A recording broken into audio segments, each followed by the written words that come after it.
Hello, hello les amis, j'espère que vous allez bien. On se voit aujourd'hui pour ça. Je vous les ai présentés dans mon haul Momox où je teste le site Momox et je les ai lus. C'est Le Maître des Livres, le tome 1 et le tome 2. C'est chez Komiku de Umiharu Shinohara. Et voilà, commencez.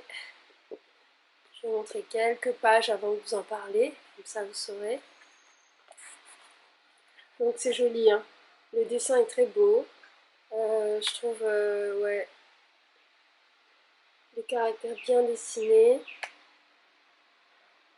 simple mais efficace. C'est une série en 14 tomes au Japon, 10 en France, et qui n'est pas terminée. Si je vous le montre devant, c'est mieux. Donc, je disais 14 tomes au Japon, 10 en France. Ça n'est pas terminé, donc il va y en avoir encore des masses. J'étais très intriguée par ce manga, en même temps, le maître des livres, Yux Aventure de lecture, c'est normal. Et donc je vous présente ces deux tomes aujourd'hui. Je vous lis l'histoire derrière et après je vous dis ce que j'en ai pensé. D'accord? Au fait, j'ai pas vu. T'as mis un j'aime? T'as partagé? T'as commenté la vidéo? Tu l'as fait? T'as fait, t'as pas fait? Bouge-toi! À la bibliothèque pour enfants La Rose Trémière, vous êtes accueillis et conseillés par Mikoshiba, un bibliothécaire binoclard célèbre pour son caractère bien trempé. Mais, contrairement à ce qu'il peut laisser paraître, c'est un professionnel de premier ordre. Aujourd'hui encore, adultes comme enfants perdus dans leur vie viennent à lui en espérant qu'il leur trouvera le livre salvateur.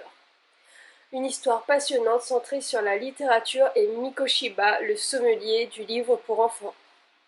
Donc ce qu'on va voir là-dedans, et dans celui-là, la suite bien sûr, c'est Mikoshiba et sa rencontre avec les gens qui vont venir à cette bibliothèque pour enfants, la Rose Trémière, et comment est-ce qu'il va, en fonction des histoires et de la façon dont ils vont demander, est-ce qu'ils vont un peu raconter, est-ce qu'ils vont, est-ce qu'ils vont, je vais pas y arriver, est-ce qu'ils vont raconter sur eux, il va leur proposer des histoires dites pour enfants, et qui vont insidieusement ou très clairement parler de leurs problématiques et de la façon dont la problématique a été résolue dans ces livres. Ce qu'il y a de très intéressant dans ces livres, dans ces mangas, c'est qu'il y a des livres dans le manga, c'est-à-dire que quand il va conseiller le livre, on va nous raconter une partie de l'histoire. Ça va permettre de faire ressortir la morale de l'histoire, son intérêt, son intrigue, et aussi en quoi est-ce qu'elle peut jouer un rôle dans la vie des personnes. C'est très fin, c'est rigolo, il y a des histoires que je connaissais déjà, les 4 filles du docteur March, Papa Longchamp. Il y a aussi des histoires que je connaissais pas qui sont liées à la culture japonaise ou asiatique et qu'on va nous raconter là-dedans. Donc on apprend, en plus de lire ce manga, on apprend aussi beaucoup d'histoires jeunesse et ça donne envie d'aller lire certains livres d'ailleurs. Avec Mikoshiba et son équipe, on va apprendre comment est-ce que le livre peut être réparateur dans la vie des gens, enfin réparateur de leurs histoires, de leur âme tourmentée, des petites querelles même entre les enfants. Le livre va jouer une grande partie, enfin je pense que le livre est le personnage principal là-dedans.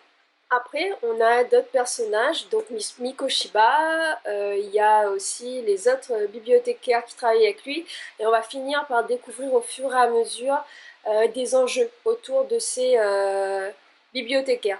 Certains utilisateurs de la bibliothèque vont venir régulièrement et on va voir comment est-ce que cette bibliothèque et les gens qui y travaillent vont avoir un effet sur eux. Ce n'est que le début de la série, mais je vais quand même vous dire comment est-ce que j'ai noté ces tomes. Sur le début de l'histoire, j'ai marqué un 4 sur 4. Un 4 sur 4, pourquoi?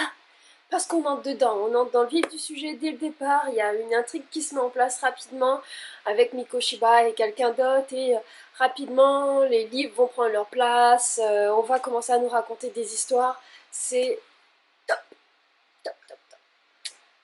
Le suspense, l'intérêt et la fin. J'ai mis 2 sur 4, pourquoi? Parce que bah déjà il n'y a pas de fin, on est d'accord, chaque tome n'est pas une fin en lui-même. L'intérêt valait le 2 parce que c'est très intéressant et que on a hâte de découvrir d'autres livres et comment est-ce que ça va amener à résoudre les histoires. Et le suspense, il n'y a pas vraiment de fin parce qu'on sent bien que ça va se résoudre en lui-même, que pareil, il y a des histoires autour des bibliothécaires, mais que ça, on sait qu'il va y avoir quelque chose, mais ça n'éveille pas plus la curiosité que ça, je trouve, pour le moment. Les personnages, 2 sur 4, ils sont intéressants dans leur façon de présenter les livres, la façon d'interagir avec les personnes qui vont venir dans la bibliothèque. Par contre, ils sont pas plus creusés que ça, des fois c'est même un petit peu caricatural dans leur réaction. Je trouve que les caractères n'ont pas été très développés, donc 2 sur 4. Pour l'originalité, j'ai mis un 4 sur 4 parce que c'est un livre qui parle de livres. Bon, stop. Mais dont, pour moi, le livre, comme je l'ai dit au départ, c'est un personnage principal dans ce manga. Et j'avais vu ça nulle part pour l'instant. Donc la force du livre est très intéressante dans ce manga. Pour l'écriture, j'ai mis un 3 sur 4 parce que c'est bien écrit. C'est pas écrit trop simplement, c'est accessible. Après, ça reste un manga, mais comme il y a pas mal d'histoires, on a plusieurs sortes de